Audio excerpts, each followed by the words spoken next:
opted to bring the loader today instead of the excavator. I'm going to try to, I don't even know if you can show up. There's a corner there of the building, one over next to the laser, and then one somewhere around there. And then the other one's at the edge of this pile, but that's going to be the 40 by 60 building.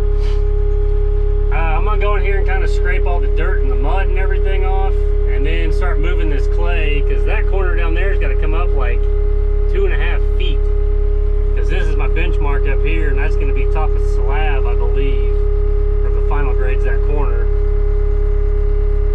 So I'm gonna, this stuff's not bad now, but when it rains it gets real soft for like 8 or 10 inches, and I know I'm gonna cover a lot of it up and kind of bridge over down here, but I'd feel better just scraping this junk off, because there's a lot of dirt and roots and sticks and stuff. And I think I'm gonna do is just push it down there, because that building's gonna come on an angle, so everything on the outside of that corner is not gonna have anything on it or structurally there.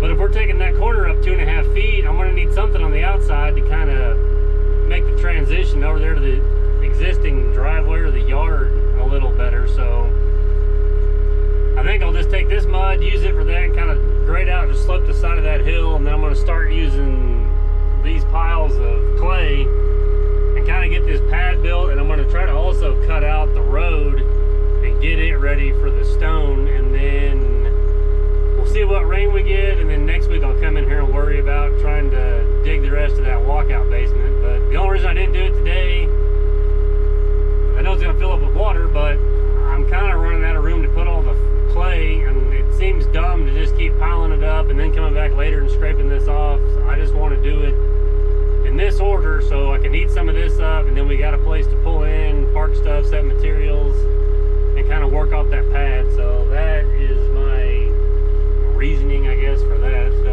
I don't know if it's right or wrong, but that's what I'm doing.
of got all the mud and roots and junk all kind of scraped off of here. So, and I think there was a stump hole up there, a little bit of a soft spot. But yeah, we're down to good rock now. So I need to push this over a little bit. I'm keeping my stakes there for now, but like this one, I'm going to start. I'll dump past it a couple of feet, but then this actually runs over. Oh, I had that other stake. It's probably 2 or 3 feet to the left side of that pile. But like I said, I'm going to build the pad several feet bigger than the whole area, and then I'll be flat and then kind of taper it off. But I'll leave the stakes here. I'll probably start grabbing that pile to get it out of the way first, and then just kind of run down this line to get my edge, and then back up that way, and then just kind of start filling it in. So I don't know if I'll get it all done. I don't have a roller. I don't know if we're even going to get a roller. It didn't seem real keen on paying for one. Plus, I'm just going to put it in smaller lifts, kind of track it in. This stuff's got so much moisture. I mean, that road's pretty tough to peel up, but part of it too is it's going to be, I don't know, I think they're going to do all the basement stuff first and then kind of work their way out. So it's probably going to be middle of summer before they even do anything with this. So by the time they drive all the concrete trucks in it, park materials on it, and do everything else, it will be pretty solid.